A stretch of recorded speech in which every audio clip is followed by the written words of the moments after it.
Hello, Sabina Brennan here, host of Superbrain, the podcast for everyone with a brain. It takes just 30 seconds on Google or Apple Pay to make a one-off donation to support this show. Simply follow the Support This Show link in the show or episode description. Cheers. Hello and welcome to Superbrain, the podcast for everyone with a brain. My name is Sabina Brennan and this week's Superbrain is Richard Roeper, author of Something to Live For, a lovely novel about loneliness. I know, that sounds like a really weird thing to say, but it truly is. I read the book in between long walks on the beach and dips in the pool to cool down, way back in 2019, when going on holidays was a thing. Anyway, I know it doesn't exactly sound like an uplifting holiday read, but it truly is. Richard, thank you very much for joining us. I'm very excited to talk to you. I loved your book. Oh, thank you. And I want to call it How Not to Die Alone, but it's Something to Live For.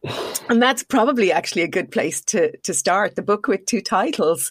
Yeah, it's a funny one, really. It's so the original title that I had when I wrote it was How Not to Die Alone. And that was how I submitted it to my agent. That's how I found an agent. And then that's how the book went out on submission to publishers. And when I had a meeting with Orion, my eventual publisher, it was one of the first things they asked me about was whether I'd be up for changing the title. And I hadn't really thought about it, to be honest. It took me so long to think of. And then when I sort of arrived at it, I thought, oh, great, that's the one. That'll be grand. And then it's only because particularly at that point as well, I hadn't even really imagined that it was going to get published or anything. I was just in this land where I was just writing it for me. So I hadn't really kind of thought about the point where a publisher says, when someone sees this book on the shelf, are they going to pick it up? And so, yeah, in the UK, they suggested that I change it, and I racked my brains and eventually came up with Something to Live For, which is a song, a jazz standard that Ella Fitzgerald, who plays quite a big part in the book, would sing. So it kind of fit quite nicely. But my American publisher were very much kind of gung-ho about the original title, How Not to Die Alone. So they just sort of forged their own path. And then that was sort of how it had been up until a couple of months ago, where the American publisher decided to change the paperback to match the UK title. Obviously, with events in the world at the moment, having a book called How Not to Die Alone, you slightly lose the kind of ironic, kind of sarcastic humour, and it just seems incredibly bleak. So I think they decided, on balance, definitely the right decision to change it. Yeah, it's been quite a journey. Yeah, you know what? I was having a conversation with friends last night and we were actually just talking about that. You're a nonfiction editor. I've only written nonfiction. Mm-hmm. And we were discussing whether I just got my copy edits back, and I'm really good with edits. I love them, and yeah, great, take that out. And I took them all out, but as I was kind of working through them, I realised, there's a theme going on. She's removing all my jokes. Yeah. Yeah, I hear you. and I kind of said, okay, I don't mind that. Take them. I'm not precious. If it makes the book better, that's fine. So then by the time I got to the end, I went, I need to find out why this happened just for future writing. So I asked my commissioning editor, were they taken out because they weren't funny or because they don't belong in the book? You know, it's a nonfiction book and it's, I suppose, a health and wellness kind of book. I won't breach her confidence in what she said, but it wasn't her decision. But actually, we were discussing that last night. And it was so funny. I had two friends over. One is an American literary agent and the other actually is a writer and a columnist. And they both disagreed. So one of them felt they should be in the book, the writer, because they're your personality. And that is very much, and I give talks. I always kind of have humor and fun. And sometimes I'm giving talks about dementia, you know, and I make animations and I make them humorous because people want to be entertained. And that's the best way to educate people. But then the literary agent was of the feeling that no, they shouldn't be in a book like that. And then as we got talking, which is my long-winded way to come round to why it sparked that, was we were saying, of course, what's funny now mightn't be funny in 4 years' time. Or as we've learned, not just with COVID, but with how humour and comedy has changed over the years. Like you look at comedy shows from 20 years ago and you go, oh my God, did they actually say that? So, That's so true. It's kind of crazy how I think I think definitely from a humorous perspective, it will change things to a certain degree. And with any kind of anything that really, I thought was really interesting. I saw a couple of months ago, Dave Chappelle, the American comedian, kind of dropped a kind of new comedy special, which was recorded with social distancing outside, and it was in the wake of the George Floyd killing. And it was just sort of really, kind of visceral half an hour of him just talking on stage. And there was a few jokes in there, but it was mainly just, and it wasn't him sort of saying, you can't find humor about anything. Because I think most comedians would say, I think that anything can be funny if the context was right. But it was just the idea of the set that he would have done if these things weren't going on in the world compared to what he had to do. It does change it. And I think it would be, the idea of what jokes you can leave in and what have to come out at the moment is fascinating. Yeah. And, there's something kind of from a brain perspective as well, because I was just writing something myself about an entirely different topic. And we laugh during the saddest of times. And, your book has endless funerals. It really does. And actually, though, that's part of the healing. I mean, any funeral I've ever been at, afterwards, there's a lot of laughing. You remember funny jokes, you laugh. We make jokes. I mean, you look at any catastrophe, and within a short period of time, if you scroll through Twitter, people will have come up with jokes. And there's this balance where we're deciding that it's horrible to make those jokes. And I've been on that camp too, as a human being, and I'm saying, no, you can't make jokes about COVID or, whatever. But then on the other side, then me understanding human nature and the human condition it is a self-preservation strategy of our brain that kind of says stress is building up. What is nature's best stress reliever? And it is laughter. Yeah. It reduces your cortisol levels, everything. So we have to kind of find that balance with, yes, we need to laugh in the face of these things, but I suppose, yes, not at the expense of someone else, but still. It's about intent, I suppose, isn't it? A lot of it. It's about I think you're completely right. And I think it's something that, my friendship group is made up of people who are constantly trying to make each other laugh. I kind of sort of really take a step back sometimes and kind of go, it's very rare where you have an evening where the talk is completely sort of sincere. Even if someone's going through something, you're kind of you want them to kind of make a joke about it so that you can sort of see the other side of whatever they're going through. And I think it's so true what you say about when something happens, there's immediately, especially on Twitter or YouTube or whatever, you wait to see what the first joke. And I think some people are there's a slightly more nihilistic way where people are just trying to be funny and say something for shock value. But then there are other times, I think I'm going to completely forget her name now, but there's another American comedian who did this about 8 or 9 years ago, where she did a show immediately after finding out that she had cancer.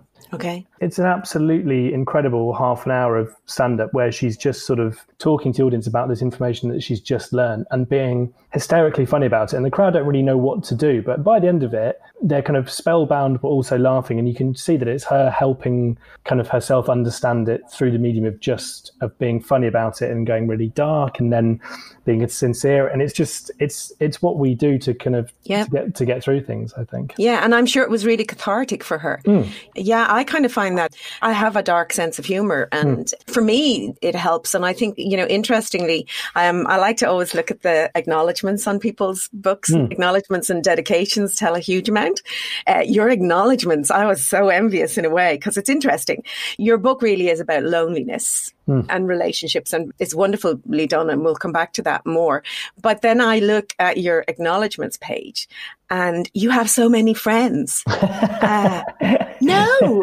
That's so funny you say that. That's really interesting. Why is it funny that I say that? But yeah, no, I think I would say that I'm someone who doesn't think I've got that many friends, in a way where I'm always staggered when I see people sort of, when you ask them what their plans are for the weekend and they're talking about 1,000 different people they're seeing. I think what maybe I've got is I think every single person I thanked on that page there wouldn't be many more friends I've got that are on that page. Do you know what I mean? And I think, and also as well, they tend to be, I think 95% of those people were people I've met since I moved to London about 8 or 9 years ago, who I've met through the job, actually, through publishing. Right. But I think I feel incredibly lucky that core group of friends who I've sort of grew up with them. So we all started on the same sort of rung of the ladder in the publishing business, on the editing side, on the marketing publicity side. And we've all just luckily, in one way or another, everyone seems to have sort of gone up and up and up, and everyone's kind of doing really well. And it's just, they were there through the times where books that got rejected, I still think one of the things I've missed so much about not being in the office is that feeling on Friday night where it's 5 o'clock and you're going to get to the pub and have a drink with the same people, and it's going to be that kind of release where all the stuff that's been building up over the week, you're just going to be able to get it out. So yeah, without them, without that support, I wouldn't have written the book, I don't think. Yeah, well, I just think, books are a collaboration. And I mean, you're with your day job hat on, you're an editor. Yes. So, and you do, you thank people who've read first versions of the book and all that sort of thing. So these are, to my mind, well, I suppose, as you said, they're in the same industry, but it's lovely to have people that you feel you can trust to do something like that with, because you're bearing the inside of your brain to them, Oh my God. Yeah. I scary. The thing was as well is it took quite a long journey to get to this first book that's been published. I wrote a first novel about 4 years ago, which it got an agent, but it didn't get picked up by a publisher. But before, I only told, I think, 2 people that I was writing that book. Because I think that one of the things I've learned... The first one, yeah. I couldn't really hide it after that because it was probably quite clear that because I had to go through the whole kind of, I've been rejected, it's so sad kind of stage. But I think kind of one of the things I learned maybe through the whole process of that was I'm really glad I didn't tell that many people at the start that I was writing, because I think as soon as you make it seem like it's something that you're doing for anyone else other than yourself, it means that you'll kind of constantly probably spend more time kind of in the pub talking about your craft and your process and your challenges rather than just sitting on your ass in a chair and doing the work, which I think is the only bit of writing that's ever really stuck with me. Is something that I read, I think it was last year by Kevin Barry, the Irish novelist, who basically sort of said, there are so many people who are talented enough to write a novel, but it's not that many people that can be bothered just to sit in the king chair and just write it. So I'm sort of glad at this stage where it's become a thing that I can talk to my friends for advice about it, but I'm glad that I kind of kept it sort of quiet. I mean, when I gave a first draft of the first book I wrote to my friend, it wasn't a sort of, can you give me notes and does the second act work? It was just, please, can you tell me that I'm not an insane person who thinks that he can write? That was the main thing. And and it took about, 4 or 5 drinks in the pub for me to kind of go, please, can you just almost at arm's length, can you tell me what you think? Yeah. And he was very much sort of hand on my shoulder going, yes, you're not insane. It's, you've written a book, well done. And that was kind of all I needed, really. Yeah, it's great to have that. So your first published book, it got a preempt. It did, yeah. It did. So tell the listeners what a preempt deal, because that's pretty damn exciting for a first-time author. It is, yeah. I would feel quite kind of embarrassed about talking about it in terms of how excited I was about it. It's just you and me. but I think it's better at least that I had the previous book got rejected, so that I could have the sort of, I'm sad and it's, how woe is me. And then when Something to Live For it went out on submission both in the UK and in Europe and America on a Thursday night. By the Friday, we'd accepted a German preemptive offer, which was, wow. When publishing, it tends to be either there'll be an auction where different publishers are kind of bidding against each other, or a publisher will sort of put their kind of neck out and say, we're going to try and sort of blow everyone else out the water with our offer, and they'll put a deadline on it. It's one of the things I enjoy least about being an editor, because the idea of making someone an offer and then saying this deal comes off the table in 3 hours is something that I can't really believe myself when I'm saying it anyway. So that happened, and it was very, very confusing because I'd spent the preceding 3 weeks when I knew the time was coming trying to make myself not daydream about anything like this happening. So it was particularly bizarre because A, that it happened so quickly, and B, that it was a German deal. I just couldn't quite get my head around that. And then, the following week I had a day where the same thing happened in the UK and America. And the American deal, which the offer came through at about 10:30 our time. And because I'd obviously been celebrating the UK offer, I'm not sure I was in the best place to make any kind of big life decisions, but I was sat with a pizza on my lap, blurrily trying to concentrate on Friends, which I just put on Netflix. And suddenly I was going, yes, I will accept this financial offer, like it was the most natural thing in the world. So, and Camilla, did you finish eating the pizza or like... I think I did in a sort of vague kind of blur, but it was all just, it was the one time in my life where I've never really understood it when people have a kind of, I had to pinch myself, but I did genuinely, literally, physically pinch my arm to kind of go, this isn't a thing where I'm in there's another version of me. This is me, and I'm in a padded cell somewhere, kind of talking to some little weird glove puppets that I've made. Going, I've got a publishing deal. I was like, of course you have. Here's your pills now. It was a mad. I mean, day. it's pretty surreal anyway, just to get published. It's kind of a moment where you kind of go, oh, somebody else actually thinks that my writing's okay and that people might want to buy it. Like, that's kind of pretty cool anyway. And for, as you know, with nonfiction, you're not talking preemptive deals and you're not talking auctions really. Well, for someone like me, you're talking an advance and and a publication date. And for me, that was just super. And then, but of course, the minute you get that and the minute you get that published, you're going, oh, will they do another one? Yeah. Oh, yeah. When I found out that I was getting published, I met up with someone, an old friend who's a writer and who got published way before me. And their first bit of advice was along the lines of, have you worked out that it doesn't get any better than this or something? And it was quite a kind of strange, sort of at the time, kind of, bit of a punch in the chest moment. But it's such a good piece of advice. I think that there's especially I think if it kind of a lack of success with your writing or it hasn't quite gone anywhere and then you get that kind of magical...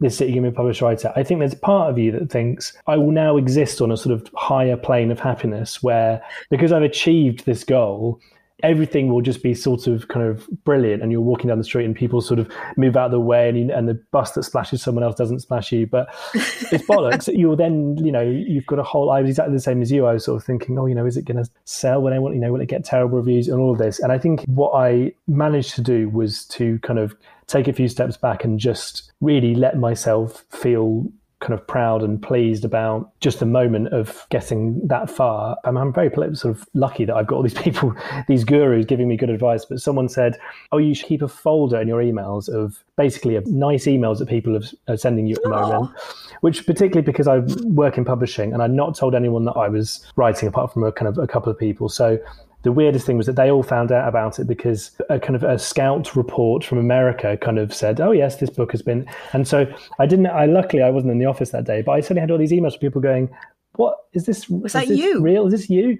So it was sort of kind of amazing because I then had this day where I was just getting all these emails from people and it was from people who I'd maybe met only a couple of times, literary agents or whoever, just seeming to be just really pleased and excited for me. So yes, there is still if I'm ever having a kind of day of, oh God, I'm not sure I can write this next book, I will allow myself 5 minutes to kind of go back and go into that email folder and just as a bit of a pick me up. So I highly recommend that. And it's great. It's one of my pieces of advice for people, is to remember to smile during the day and laugh and have a store of, funny videos on your phone or something that you can go to that when you start to feel the, going down, you just get in there preemptive in a way and get in there. But it's interesting what you were talking about, what happens with the happiness thing. You thought, do I stay up there? The thing is, the brain and human beings as a species, we're adaptive. That's how we have survived. And the brain constantly adapts and changes. And that's why if we end up being put in prison or something like that, it's horrific. But over time, you can adapt because it helps us to survive.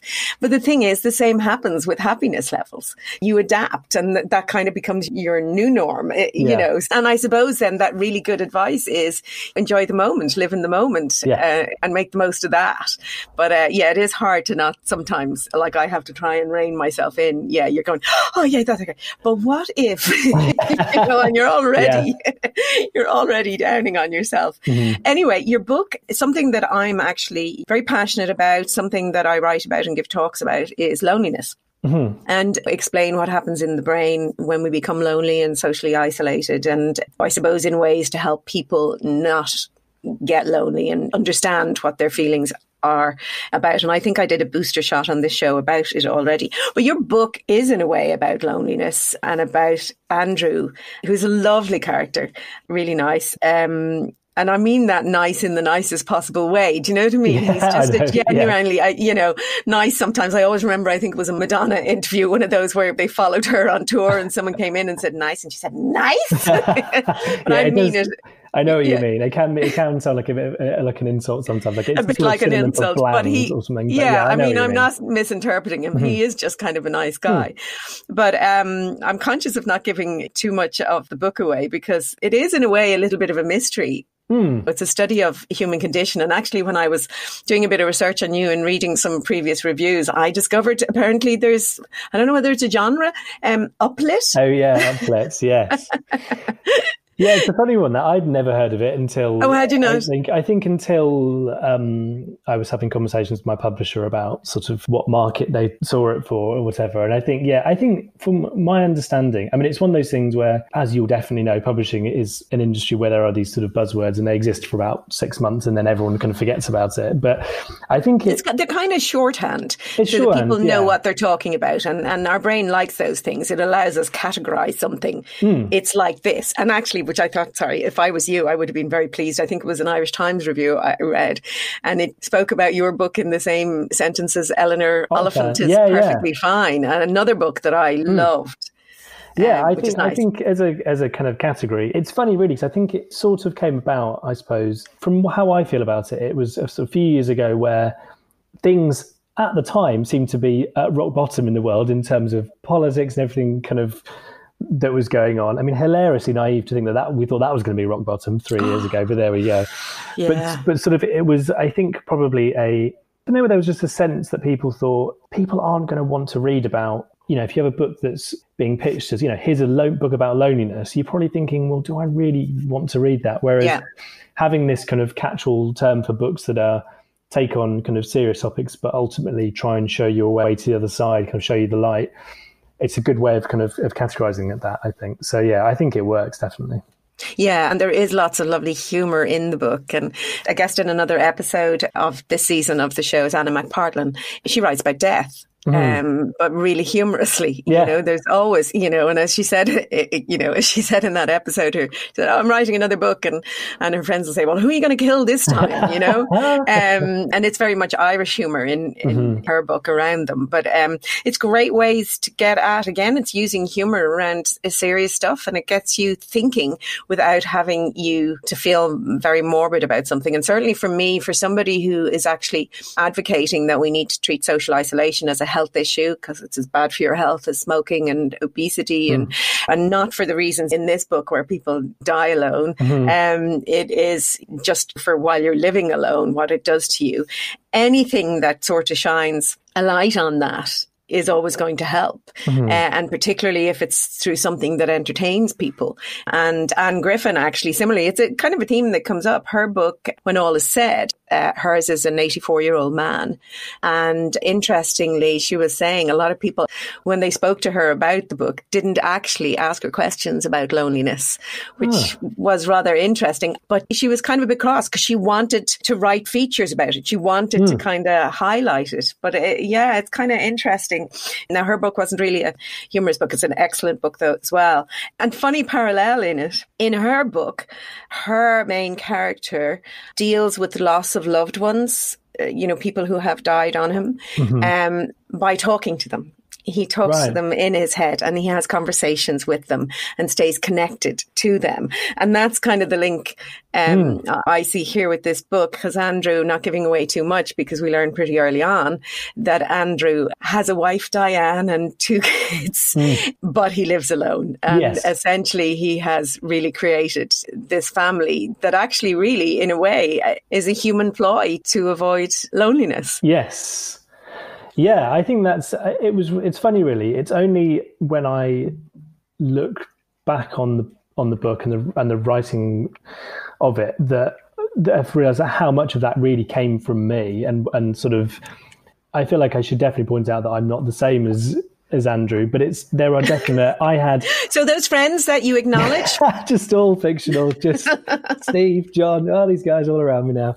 No, but I think that I went through and, still do on occasion kind of deal with loneliness. And I think part of that was sort of arriving in London as a 22, 23-year-old with all these expectations about the kind of the life I was going to lead. And although I did, my sort of social life and everything else did, explode, there were, I think, moments, particularly kind of when I got into the later part of my 20s, where, people were settling down or whatever, or there was that slight sense that I hadn't really sort of considered that anything was going to change other than meeting up with the same people I did every weekend, going to the pub and just, having fun. And there were moments where that just sort of started to kind of dissipate a little bit. And I decided to move in on my own. And there were times where I think a lot of it was almost wishing that I was in the same boat as other people, or comparing my life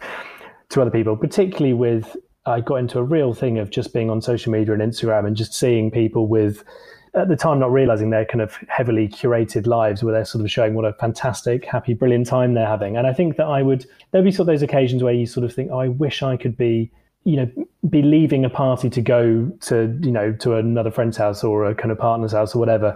And there were just moments where I just didn't kind of quite have that. And then there was one particular moment, which I'm sure I've exaggerated the story, but this is what really sort of the heart of that sense of almost exaggerating another life in the way that Andrew does, which is that I was in my office, in the office kitchen one morning on a Monday morning, just making a cup of tea, and a colleague just kind of making conversation, just asked me what I'd done at the weekend. And for whatever reason, I just hadn't really done anything or seen anyone. It was one of those particularly sort of grumpy, kind of isolating weekends, but just completely kind of on autopilot. I just said, oh, I saw some friends. And then she said, oh, right, what did you do? And I, for whatever reason, of all the things, I said, oh, we went to a museum. And then she just obviously was like, oh, right, what museum? And then for the next 5 minutes, it's me just kind of like hastily improvising. And I could see, she was looking at me because I must have had this sort of strange, fearful look in my eye. And it was just sort of ridiculous. And, luckily I could sort of completely see the funny side of it. But I think part of it was that I should have just said like, oh, no, didn't really do anything. Or, just didn't do much, because that's not an embarrassing thing. It's just, that's what, but it was more, I realized that I probably was making myself feel more lonely by sort of going, oh, here's what people's expectations are. Yeah. And so that's really where, sort of kind of exaggerating that quite a lot with Andrew in the book, where, he's in this position in a job interview where he gets, he sort of is drifting off into space. Oh, thanks. It's one of those moments where I just thought, oh, this could be a thing. He sort of gets caught out because he's too confused by, he's looking at the interviewer's weird teeth, and he's just so confused by what's happening, and then he doesn't realize the question he's been asked is about whether he's got kids himself. And then he ends up just sort of, improvising again and saying that, yes, he's got a wife and 2 kids. And at the time, it's just him thinking, it's almost just him doing it for kind of, oh, what could this be like? Just to sort of pretend I'm normal like everyone else, thinking nothing of it. And then, of course, he gets the job. And then from then on, he sort of... And then he becomes very attached to them. But the moment in the interview is funny because, as you say, he's distracted. And I want to say Wallace and Gromit. Was that? He was. Yeah, he thought your man looked like... Yes, like Wallace and Gromit, which was a strange thing when I had to try and... do my edits for my American publisher, trying to explain who Wallace is. So that was a moment, and I just thought, you know what, they'll get it. They'll probably work. Yeah. Our people can Google, whatever. But he asks them, and he's no idea what the question is, so he decides to go yes, and then the next follow up is how many? Oh, I lose track sometimes. Oh yeah, that's really bad. I'm laughing at my own joke there. Well, that's good. That's good. It has survived. Is your mattress making noises it never used to? Or is it sagging, causing you to... Then it's time to get a new one. Get the best sleep at the best value with a Nectar mattress. Prices start at just $499, and you get $399 in accessories thrown in, a 365-night home trial, and a forever warranty. Go to NectarSleep.com. That's interesting, kind of, what you say about the loneliness. I mean, I've started talks by saying, hands up if you So, hands up is always a risky thing when you're giving a talk and there's a few hundred people in the room. So I thought long and hard about how to phrase it. So actually the question I ask is, rather than saying hands up if you've ever felt lonely, I say hands up if you've never felt lonely. Oh, right. And pretty much nobody puts their hands up. It's a nice way not to put people on the spot. One talk, one woman put her hand up and I kind of nearly want to say, I need to talk to you elsewhere because you're not normal.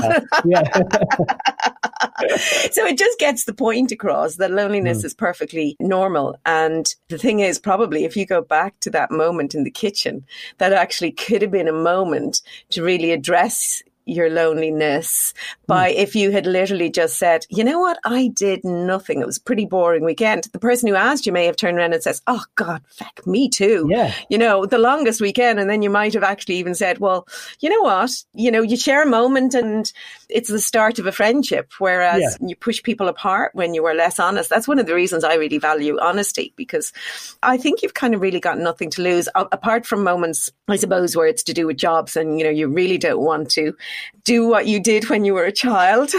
This is a little moment here. Like, tell your boss that they've got a weird haircut. Oh, God. Yeah. Which is going back to, I will explain myself. I obviously have to do a bit of research when I'm looking for people. But actually what I've found since I've very recently entered the writing and publishing world is that actually editors and literary agents, etc., they really don't have very much online profiles. They're kind of guarded. So say when I researching other guests, comedians and writers, you find just lots of stuff and you can find pieces out that you can talk to people about. But you really, there's kind of the book and there's your job as a senior commissioning editor. Yeah. And there's not a lot else. And I'm kind of going, okay, I have a lot to talk about with the book and, we can spring on topics and it's working out very well. But I said, I need some more stuff. So I thought then I'll have a look at your Twitter. But that's a lot about your books as well. Yeah.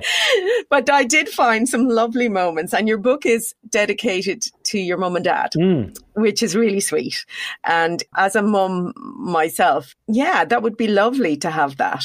But your dad during lockdown was sharing pieces of his diary, which is lovely, from 1994. So I gather by them, you're pretty young at the time, but apparently he quotes you in his diary saying, God blimey, look at his hair, rather loudly at a passerby with an unfortunate haircut. It's a lovely moment to have that. It is. I mean, that's been, one of the highlights of lockdown has been my dad. Yeah, my dad's kept a diary, I think, since, the early 90s, and he would sort of find a kind of choice passage. My dad is where I get my sense of humour from, really. He's got a very dry sense of humour. You can tell that he's, it's a funny one, really, because I think he's very sort of private with his diaries. We're not ever allowed to read them, but I get the sense that, to a certain extent, he's right for the moments where we maybe will get to read them at some point in the future, because they're so sort of funny, and at least, those bits are. And so, and I think really, I dedicated the book to mum and dad because it was really, they're kind of a mixture of the way that the two of them brought me up that got me to the point where, where I could write something. So I think it was, my dad's very funny and is very much about sort of work ethic. And I think the sort of sitting down and sitting my ass in the chair and actually writing it and trying really hard came from him. And then my mum, took me to libraries when I was a kid and just made books, just seemed like the most exciting thing in the world. And both of them really have just sort of, in the sweetest way, have dedicated themselves to me and my two sisters. And I sort of wanted to kind of repay, it was sweet actually, because I'd not told them that I dedicated the book to them. And I think the dedication only appeared I think I'd sent them a proof copy, but they'd not seen the finished version. So it was only just at the book launch where they realised that. So my mum had a bit of a cry. I think she was a bit overwhelmed by it. It is really lovely. I dedicated my book to my husband. Mm-hmm. Because I couldn't have written it without him doing all sorts of, housework and everything. And I was rather disappointed, actually. They were short on pages and it just says for David on top of the published by blah, blah, blah. They didn't give a separate page. Oh, no. Yeah. Oh, that's, I was just... for the paperback or whatever, or that should change. It just was so That's annoying. So anyway, so my talk at the book launch was really just, dedicated to him. And it is very nice. And it's lovely that you have this family and Andrew in the book doesn't, it couldn't be further from the truth. So for anyone who hasn't read it, like really just go get yourself a copy. There's a lovely conceit. Yes. I think, is it that really, so we have the story of Andrew. So he works for the council, and this was sparked the idea for the book, I believe. Yeah, it was one of those kind of, I just came across this article online completely by chance, really, which was following a day in the life of council workers in Liverpool, I think, whose day job was to deal with the situation where someone has died alone. And so they are going to the house after the body's been taken away. And it's their job really to try and piece together this person's existence, and from everything to trying to find out whether they've got a next of kin or what their financial situation is, because there's a funeral that has to be paid for and all of this. And it was kind of just a staggering read, because they were talking so sort of stoically and calmly, because to them it was obviously their day job. But I just couldn't really put myself in their shoes, the idea that this was what they were doing every day as a job. So that's what really, and particularly actually the stuff that I then went on to read about how quite often these workers will attend the funerals of the people if they don't think anyone else is going to be there. And it was just such kind of kindness in that act, and such sort of kind of simple kindness to it, that sparked the idea of Andrew. And I suppose for him, this is what he's doing as his day job, but at the back of his mind, he's thinking, well, this is kind of what's going to happen to me unless something changes. But because he's clinging on to this fake family that is invented, so all his colleagues think that he's got that he's got a kind of happy life outside of work, so he can't really change anything. But it's only when Peggy joins the office that things start to change. And actually, just as you were saying that, probably a better word for him, Andrew, a better word than nice is to say he's kind. And it's those little kindnesses that can make a huge difference. But the conceit, I suppose, that I'm talking about is we have this main story of Andrew and sort of the mystery of Andrew, really, but all set along all these different funerals and these different people. So you've got some really poignant short stories within the novel. Is that a good way to describe it? Absolutely, yeah. Well, I think it was. I saw a video on BBC website. I think it was, again following someone who does the same job that Andrew does, and I think it was just immediately obvious, because the job involves trying to put the pieces together in someone's life. It's the idea that, you find a birthday card and it's what the message has been written inside it, or it's seeing someone who had, I think it was Aston Villa bedclothes still. I sort of thought, well, that's someone, that's a man in their 50s or whatever. It's sort of, and you sort of got a sense of, just from, if you were to go into someone's house, you kind of get a sense of what sort of person they are. But I think because it's someone who's clearly kind of in a bad way, maybe they weren't, maybe they were completely happy with how things were going, but you just sort of, it was trying to kind of give a glimpse of just what the final moments might have been for someone, or just to try and, in those kind of short scenes, just sort of show how many people will end up in this position, I suppose. Yeah, some really, I think Alan and Beryl, they were a couple, that were separated.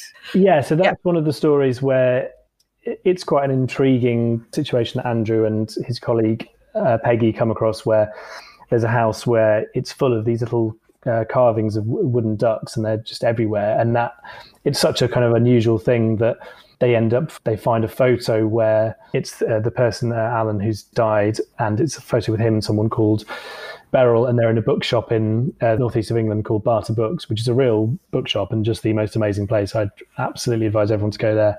And so they end up going, Peggy in particular is so intrigued about what this person's... So I suppose just Peggy is the catalyst really that changes Andrew's life. And so we kind of have it's not giving too much away to say we have a love story. Yeah, it's a love story. Oh, yeah. So yes, when Peggy arrived at Andrew's work, she sort of is a breath of fresh air, and she's a completely different personality to him really, and is very very outgoing and full of life. And Andrew sort of starts to reconsider everything and starts to kind of think that, he's in this position where he's either got to carry on living this lie and kind of having with this fake family, or he's got to make the decision whether to come clean and obviously risk losing everything by coming clean about such a strange thing that he's been doing. But yeah, so when he and Peggy get the chance to go on this little adventure together on this sort of little mystery they're trying to solve, it gives him the chance to sort of break free of the shackles of his kind of day-to-day existence, and for those two to kind of go on a bit of an adventure. Yeah, and I mean, there's two little lines I've taken out of the book that I think they kind of tell the story in a way. Andrew has a little trip, not the kind of trip we've just been talking about. He actually trips up on the street. Mm-hmm. And there's a line just when you're describing that, because he is alone. Mm-hmm. And I think the line you have is, loneliness was ever vigilant, always there to slow clap his every stumble, and I think that kind of resonates with everybody. Because when things happen in our lives, when we are alone, I don't mean lonely, part of living is to share that moment with someone else afterwards. You say, oh my God, I fell on the street and I was so mortified and I was embarrassed and this happened. Or, oh my God, I got a publishing deal. Mm-hmm. That's part of life. It's hard, dreadfully hard, if you have no one to share those with. And I just thought that was actually a really interesting way to put it. And it's hard and it's harsh, but I think it kind of gets the message across. But then as we go through the book and go on the journey with Andrew, a real journey this time now, not a stumbling trip, there's one moment where he actually says he felt happy more than he felt lonely. That he was having more times where he was. And I just thought that was lovely, because you're never going to be always happy. We're always going to have these range of moments. So I think that means much more than saying, oh, he felt really happy now. Yeah. I think I'm really glad that you picked up on that point, because I think I never really wanted the book to be a sort of way of, I think there are some books that have been written about loneliness, certain novels, which I think are slightly different and really, really good novels, but tended to be more about the idea that they're really sort of positive and hopeful looks about communities coming together and people sort of society almost fixing the problem of loneliness. What I realized when I was writing Something to Live For was that, and this is something that I've sort of learned myself personally, I think, is that loneliness isn't something that you can sort of completely obliterate. And particularly there are some people who I think feel lonely when they're around friends sometimes. I think it's more about that idea of remembering and realizing when you're happy. And that might be when you're on your own. You might be completely content and realize, I'm sat on my sofa watching telly and this is the greatest. It's a with Sunday a pizza afternoon. On my lap. Pizza on my lap. I'm watching Friends. And this is that thing I said earlier about, getting a publishing deal didn't mean that I then existed on this different plane of happiness. If you are feeling happy, you've just got to kind of realize that that's as good as it gets, really. And that's there's a thing that I always wheel out when I'm talking about this, usually to my friends drunk and trying to, like, I'm being a kind of philosopher, which is the idea that Kurt Vonnegut, I think it was his uncle who said to him, he had this recurring catchphrase whenever they were sat in a pub somewhere or whatever it was. So I think in fact, the example he uses is drinking lemonade in the garden and the sun shining down. And he says, if this isn't nice, what is? And that was the thing that then Kurt Vonnegut, I think he's writing one of those kind of commencement addresses to a university or something. And he says, you must, I urge you when you're feeling happy to say out loud that you're feeling happy, which it could sound like a bit kind of hippie-ish or a bit almost like you're trying to kind of forcibly tell everyone that this is a happy situation. But I do truly believe that just having that, recognizing when something's nice and just kind of verbalizing it or whatever, or just remembering it to yourself, you realize that that's the pinnacle, which is why, there's that cliche of when you're looking forward to an event or meeting up with someone or whatever it is, half the enjoyment comes from that anticipation of it. And then you get there and it might not, the gig might be crap or your friend might be in a bad mood, but it doesn't matter. It's the moment you had before where you thought, and I think that's possibly why lotteries work, because people can spend hours imagining what they're going to do with the money and enjoy it immensely, you know. And yes, it's gambling and all the rest, and I won't get into that. But for the price of a lottery ticket, you could have a whole week's worth of imagining how wonderful, life can be.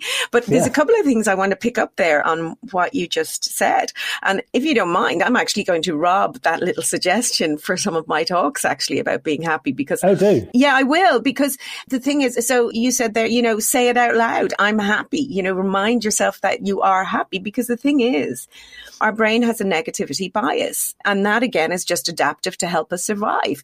If you miss an opportunity or a happy moment, there's no threat to your mortality. But if you miss something negative in your environment, something that is a threat to your well-being or your means of income, whatever, that has consequences. And so it makes perfect sense that your brain is attuned to those. So a tip I would say to people is, for every negative thought you have, you got to give yourself even 5 positives. They actually say, it takes about 10 to 1, Right, yeah. I think that's a brilliant tip to actually say out loud when you are happy, because we are happier probably more than we realize. It's just we hyper focus on the negative bits, and then actually we give them more life and we spend more time thinking about them. The other thing I think then as well is, and again, this is kind of going a little bit philosophical, it's contentment. And I actually think, does Andrew somewhere, I do think, talks about something about content. I can't remember exactly, but I think there is that, is contentment happiness? Do you know, what is that distinction? In some way, I wonder whether it's an artificial distinction, because if you're content, for me, I think a lot of happiness is that ability to be lost in a moment. I'm sure you get lost in your writing, where time, and I mean, I'm sure the reverse happens too, where you're going, oh my God. Oh, yeah, but, when you're in the flow and when it's going really well, and, I mean, it's hard to describe that as, oh, I'm so happy, but you are.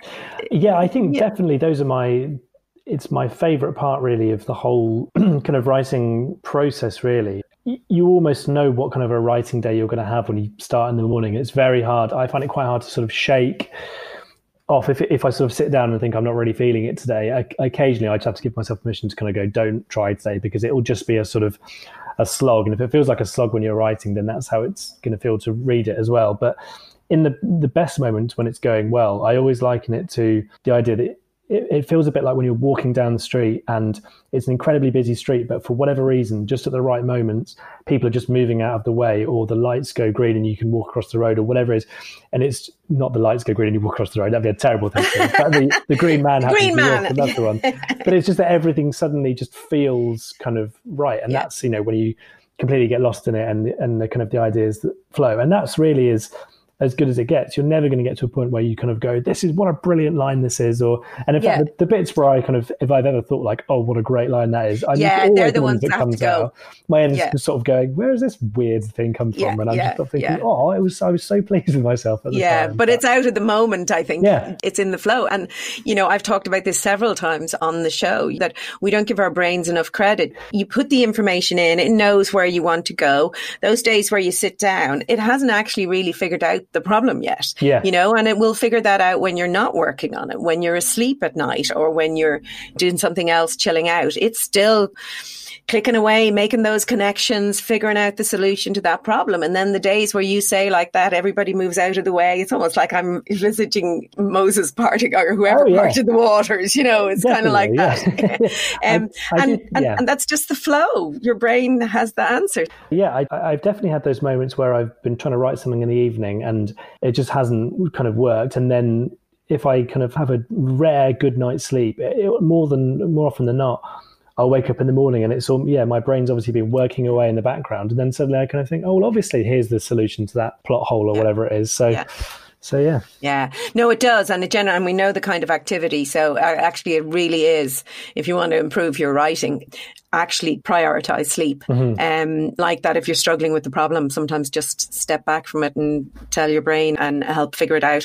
So you, on your website, say that you are procrastinating about writing your next novel. I love that, and in some ways, I think procrastination is part of the process. We've just kind of named it, and when you're talking there, like I was writing my next book during lockdown. My deadline was like the 15th of April, and I had a very short deadline for the book anyway. I had 3 months to write it, so I wasn't feeling the creativity a lot. And plus, I was scared and anxious just like everybody else. And so what I wanted to do was actually just talk to people about what's happening, you know, and I'm in my room knowing if I don't get X number of words today, I'm in really big trouble. I'm not going to make this deadline. And so I knew I hadn't got the creativity. I knew I hadn't got the flow. So what I do, so yes, we procrastinate a bit and we do other things, but then, and I think it's probably different with nonfiction, and maybe it's not.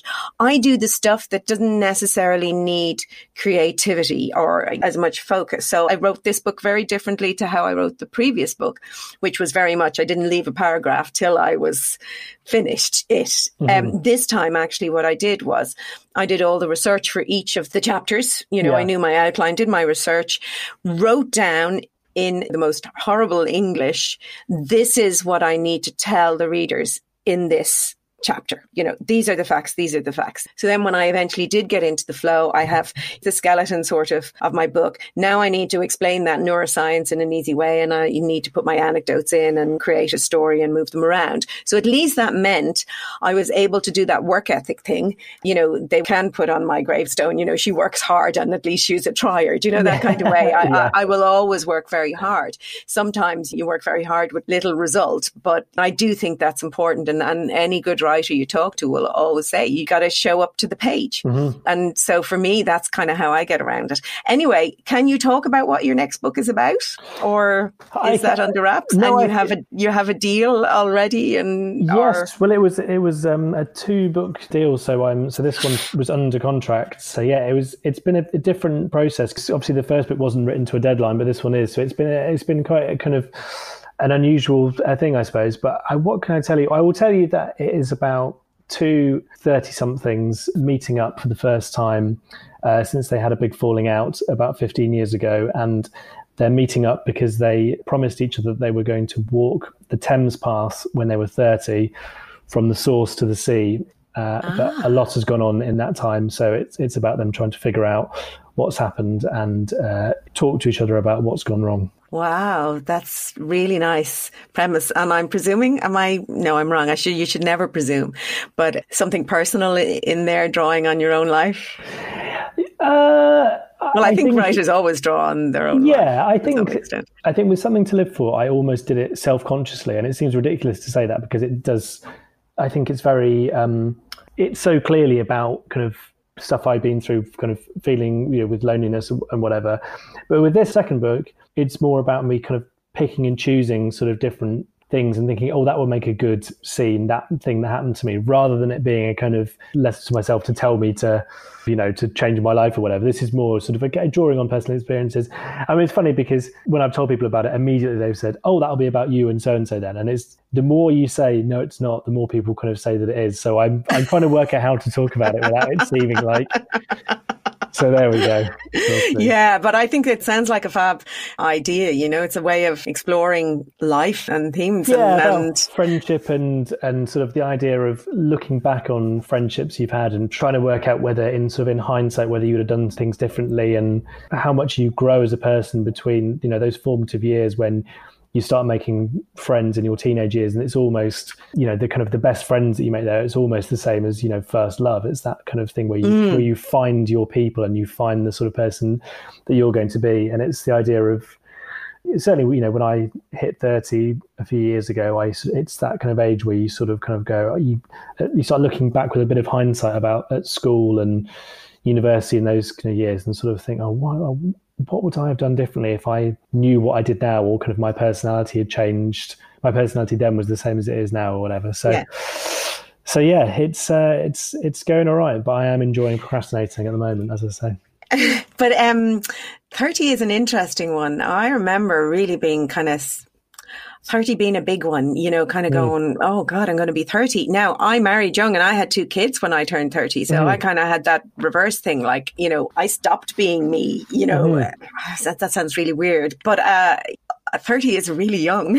I know, it's mad. No, I know it's so funny. But obviously I know we've almost slightly deliberately played on that in the book's going to be called When We Were Young. And it's the idea, it's sort of slightly self-conscious idea, because obviously in 10, 20, you know, all these milestones, you must look back, and probably it's because it's the first milestone where you sort of, I think I don't think it was actually turning 30 for me. I didn't really think too much about it. I think it was actually, I'm 33 now, and I think it was maybe when I was 31 where I just sort of felt weirdly more connected to the world. And I don't know whether that is because it was the first time I was sort of aware of hitting a kind of an age as a milestone, and then sort of obviously the inevitable thing that is, well, how much time have I got left? If I've just hit this one milestone, what's the next one? And then I think it's that weird. I kind of realized the other day that I never ever been someone who ever kind of like cried at films or whatever, and now I can't bloody stop crying at anything. Oh, like, no. it's weird. I don't even watch them. Oh, I just I kind can't. of like, if I see, and it can be anything really, and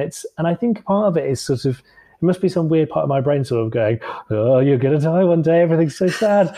And it's sort of ridiculous. And a part of me is I feel like, oh, at least I'm a bit more kind of attuned to the world. But I'm like, oh, I wish I could go back to not caring.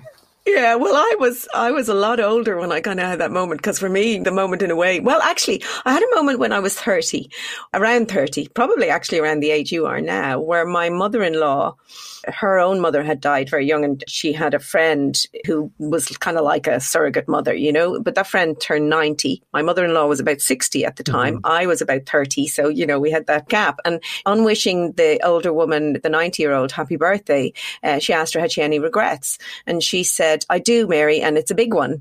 She said, I let myself get far too old at 60.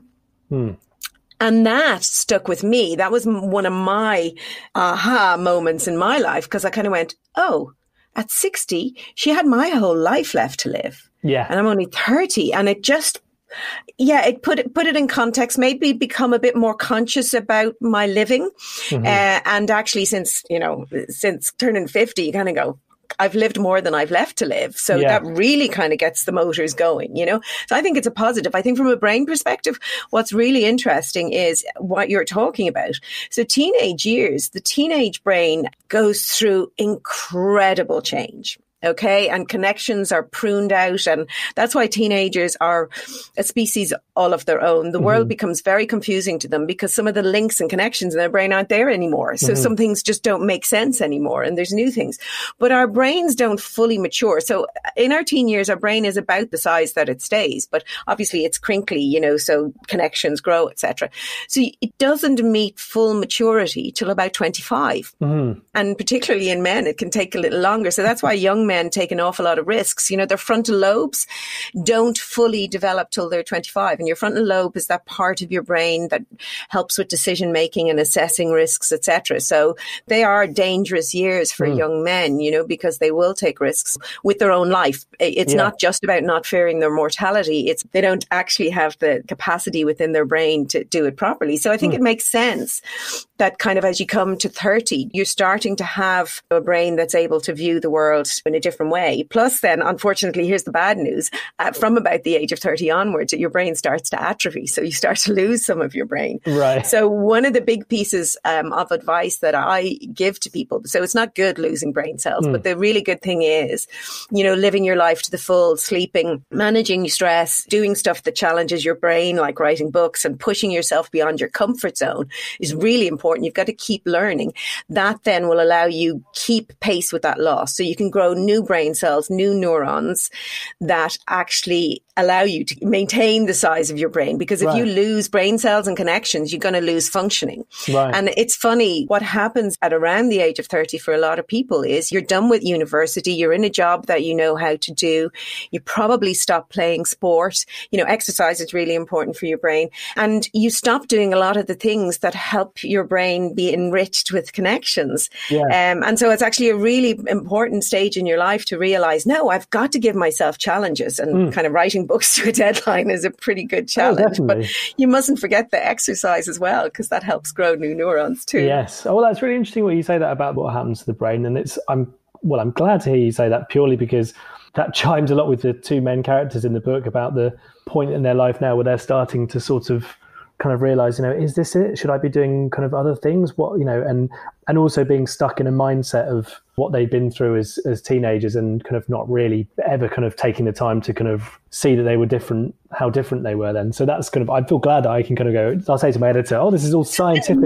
neuroscience. Yes, tell them to contact me. Yes, absolutely. No, and it is. I mean, I'm a neuroscientist psychologist because I'm fascinated by human behavior. I would imagine, not putting words in your mouth, but it's human behavior that drives you to write. Oh yeah, 100%. I mean, I think I'm boiling it down to a slightly different version of that. Is that it is my absolute favorite thing in the world to people watch. If I'm on a train and there's some sort of argument going on or something, or more likely if I kind of in that position where I could accidentally on purpose read someone texting and they're texting and then they're deleting a sentence and they're trying again. It's just like, this is the greatest thing in the world, because I'm completely fascinated by seeing how people interact. I think I've always had that since I was really young. I don't really have any idea why, but I think I've always been aware of people. I don't know, just being in a meeting or something, and you sort of see, I wonder why that person's said that, or why are they sitting like that? I don't know where it comes from, but I suppose I'm just glad that I've found this outlet with a book where I'm able to kind of go off about it. Brilliant. But I can't help but think that you do get some of that from your dad, having seen his little diaries. He's observing people and recording the funny moments in life. And I just wonder, does he have a little yen to write a book? Or? Oh, he definitely does. I mean, when we were kids, I've got this incredibly fond memories of one Christmas where he bought, I can't remember why he'd done this, what compelled him to do it, but he bought a sort of like a little kind of puppet thing, like a sort of puppet theatre where you could sort of put on shows and adjust the lighting and have these characters on stage. And he wrote a sort of long form, silly play, which is one of the things where there were clearly loads of jokes in there that went completely over our heads, but he'd just done to make my mum laugh. And just so we kind of wrote this thing together. And yeah, I think he's always harbored an ambition to write. And actually, he's writing at the moment. He's doing a lot of ancestry work, so he's looking at kind of the family, which has been his big retirement project. And he sends through occasionally the chapters, and they're beautifully written, and they're also full of color and character. And this is his book, really. It's him kind of writing. So yeah, I've always, I don't really encourage him enough, to be honest, but he should be. Yeah, well, give him some encouragement, because again, that's a critical point in terms of the brain is retirement. I'm not a fan of retirement, because your brain will atrophy. It really is use it or lose it. And I'm delighted to hear that your dad has this project that he's doing, but also I say to people, as well, like, it's never too late to pursue that dream, and retirement is a great opportunity to do that, because generally your kids are raised, your mortgage may well be paid off. And so you actually can invest in that. And it's just sometimes really because of society in a way. That's why I just really don't like the retirement. It has that sense of go and sit in the corner and wait until you die.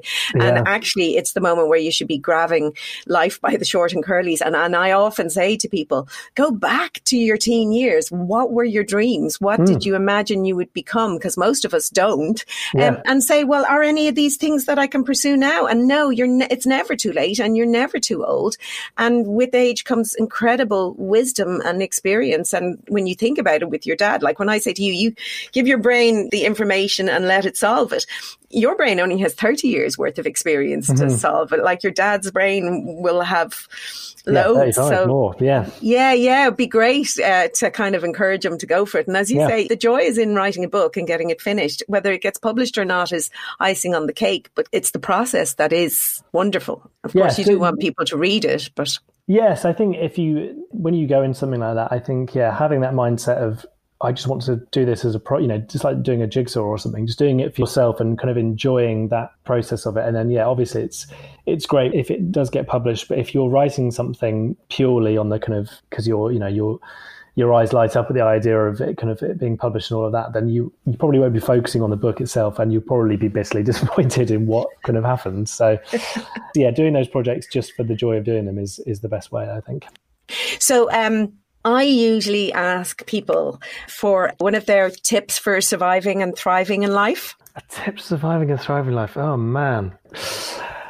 Well, I suppose my only tip really would be, and it's not a new piece of advice or anything, but I think not comparing yourself to other people and reminding yourself that this is your own life and it's your own experiences, and you may look at someone else and think, oh, they've got a much better life than me, they seem so much happier, but you know that they're doing exactly the same thing with other people. So just to remember when you're happy and just to live your own way. And that's, you can't say better than that, really, I would say. Yeah, no, that one is brilliant. Remember to say when you're happy.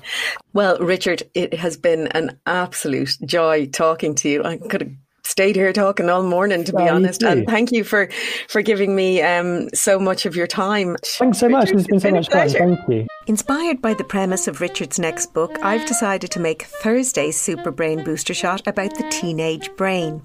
Tune in to get a brain's eye view of those cringeworthy, angst-ridden, risk-taking teen moments most of us would prefer to forget. I've included links to Richard's website and his debut novel in the show notes for today's episode. My name is Sabina Brennan, and you have been listening to Super Brain, the podcast for everyone with a brain. If you love the show, please like it, share it, rate it, and subscribe to it on Acast, Apple, Spotify, or wherever you get your podcasts. You can follow me on Twitter at Sabina_Brennan or Instagram at Superbrain Podcast or at Sabina Brennan. Till Thursday, take care.